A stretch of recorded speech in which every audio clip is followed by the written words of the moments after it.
माया एक बहुत ही होशियार और सुंदर लड़की थी। माया का अपनी बीमार माँ के सिवाय इस दुनिया में कोई और नहीं था।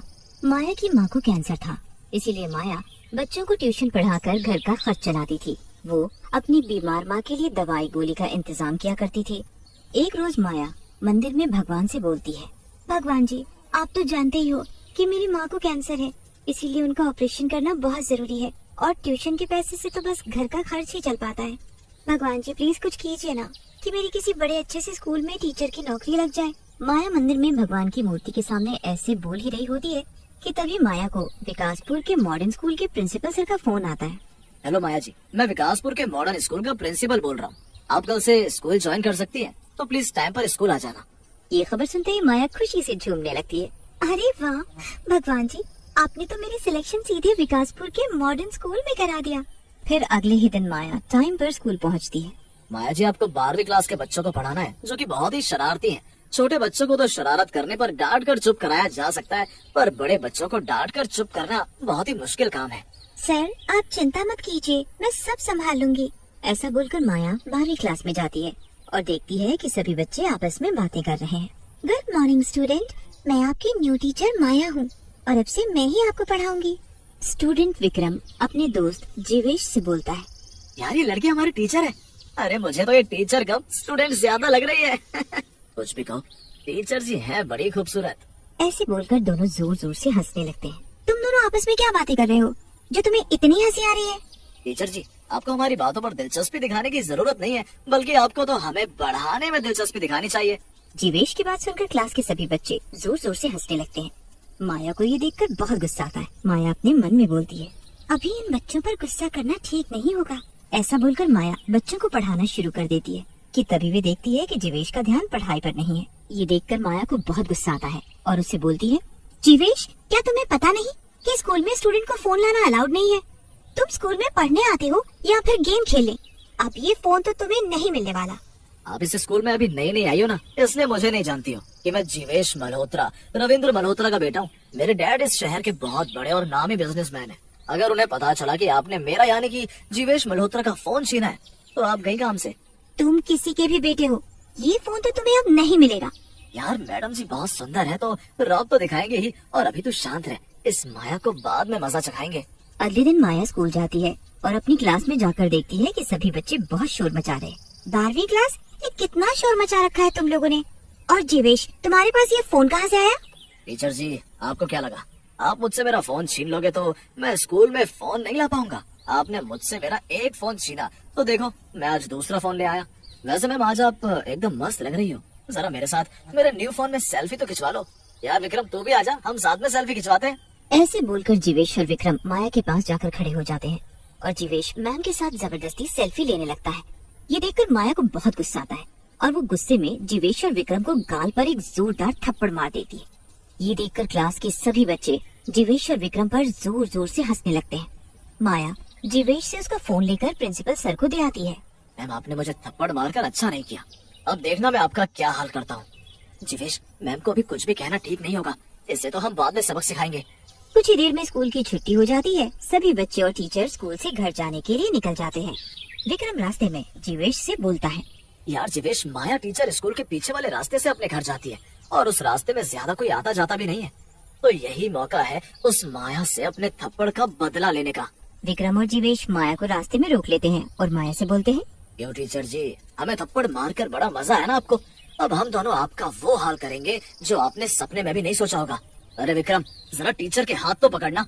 विक्रम, ये क्या कर रहे हो तुम? देखो मैं कहती हूँ मेरा हाथ छोड़ो, हाथ छोड़ो मेरा। तभी जीवेश अपनी जेब से ब्लेड निकालकर माया के हाथ पर जोर से कट मार देता है। माया जोर से चिल्लाती हुई विक्रम से अपने आप को छुड़ाकर वहाँ से भागने लगती है कि तभी एक कार माया को टक्कर मारकर निकल जाती है। अरे यार विक्रम, ये क्या हो गया? माया टीचर के सर से तो बहुत खून बह रहा है, कहीं ये मर गई तो? यार हम दोनों को यहाँ से भागना ही ठीक होगा। और ऐसे बोलकर दोनों दोस्त वहाँ से भाग निकलते हैं। कार से टक्कर लगने से माया की मौत हो जाती है और वो एक डरावनी चुड़ैल बन जाती है। नहीं नहीं, मैं मर नहीं सकती, अभी तो मुझे मेरी बीमार माँ का कैंसर का ऑपरेशन भी करना है। अगर मैं तो मरकर एक चुड़ैल बन गई, मेरी मौत का जिम्मेदार वो कार वाला नहीं बल्कि जीवेश और विक्रम है। मैं छोड़ूंगी नहीं उन दोनों को, बिल्कुल नहीं छोड़ूंगी मैं। ऐसे बोलकर चुड़ैल फिर से माया के रूप में बदल जाती है और अगले दिन स्कूल पहुंचकर अपनी क्लास में जाती है। माया को सही सलामत देखकर विक्रम और जीवेश के होश उड़ जाते हैं। यार जीवेश, ये माया टीचर तो बिल्कुल ठीक है, कार से टक्कर लगने के बाद भी इन्हें कुछ नहीं हुआ। माया बुक लेकर बच्चों को पढ़ाना शुरू करती है कि तभी जीवेश अपना नया फोन निकालता है।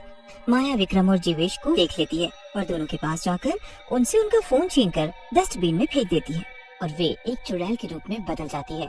माया टीचर को चुड़ैल के रूप में देखकर क्लास के सभी स्टूडेंट थर-थर कांपने लगते हैं। बहुत मजाक बनाया है तुम बच्चों ने मेरा, और बहुत शोर मचाते हो ना तुम सभी, तो अब शोर मचा कर दिखाओ। अरे क्या हुआ? शोर बचाओ ना शोर। चुड़ैल जोर से हंसते हुए बोलती है। क्या हुआ?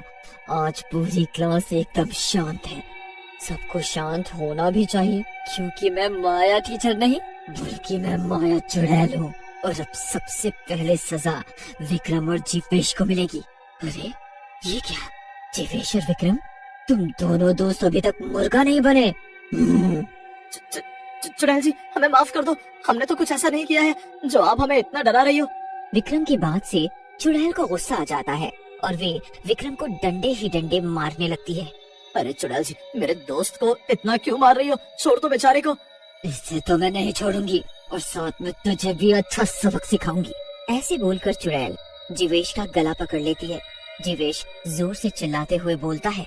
अरे चुड़ैल छोड़ दो, तुम मेरे डैड को नहीं जानती हो। अगर उन्हें पता चला कि तूने मेरा गला पकड़ा है और मुझे बहुत मारा है तो वो जिंदा नहीं छोड़ेंगे तुझे जान से मार डालेंगे। चुड़ैल जोर से हंसते हुए बोलती है। तुम दोनों ने मुझे जिंदा छोड़ा ही कहाँ है जो मुझे मार डालोगे, मगर अब मैं तुम दोनों को नहीं छोड़ूंगी, तुम दोनों को जान से मार डालूंगी। जीवेश का शोर सुनकर प्रिंसिपल सर वहाँ आ जाते हैं और चुड़ैल को देखकर उनके होश उड़ जाते हैं। हे भगवान, ये क्लास में चुड़ैल कहाँ से आ गई? अरे बच्चों, आपकी माया टीचर कहाँ है और ये चुड़ैल क्लास में कहाँ से आ गई? क्लास का बच्चा रोहन प्रिंसिपल सर से बोलता है। प्रिंसिपल सर, ये चुड़ैल ही माया टीचर है। माया, तुम एक चुड़ैल हो और तुमने जीवेश का गला क्यों पकड़ा हुआ है? अरे छोड़ दो इस बेचारे को, नहीं तो ये मर जाएगा। नहीं छोड़ूंगी, इस विक्रम और जीवेश को जान से मार डालूंगी। इन्हीं की वजह से मैं चुड़ैल बनी हूँ। फिर चुड़ैल प्रिंसिपल सर को सारी बात बताती है। ये क्या किया तुम दोनों ने? तुम्हारी वजह से माया मैम की मौत हो गई। अरे तुम दोनों को पता भी है कि माया मैम के सर पर उनकी बीमार माँ की कितनी बड़ी जिम्मेदारी थी। उन्हें अपनी माँ के कैंसर का ऑपरेशन भी कराना था। अब बेचारी माँ का क्या होगा? हमें माफ कर दो टीचर जी, हमें इस बात का जरा भी अंदाजा नहीं था, हमें माफ कर दो। नहीं, मैं तुम दोनों को नहीं छोड़ने वाली। तुम्हारी वजह से मैं अपनी माँ से दूर हो गई। मेरे सिवा उनका कोई नहीं है। अब उनका कैंसर का इलाज कैसे होगा? कौन उनका ख्याल रखेगा? बता मुझे। जीवेश और विक्रम को अपने किए पर बहुत पछतावा होता है और वो दोनों चुड़ैल से हाथ जोड़कर माफी मांगते हैं। चुड़ैल जी, मैं आपसे वादा करता हूँ कि मैं आपकी माँ का कैंसर का ऑपरेशन कराऊंगा और उनकी पूरी देखभाल भी करूंगा। आप मुझे एक मौका तो दो। जीवेश की बात सुनकर चुड़ैल जीवेश को छोड़ देती है और जीवेश अपनी बात के कहे अनुसार माया की माँ का ऑपरेशन करता है और उनका पूरा ध्यान भी रखता है। ये देखकर माया की आत्मा को मुक्ति मिल जाती है और वो आखिरकार वहाँ से चली जाती है।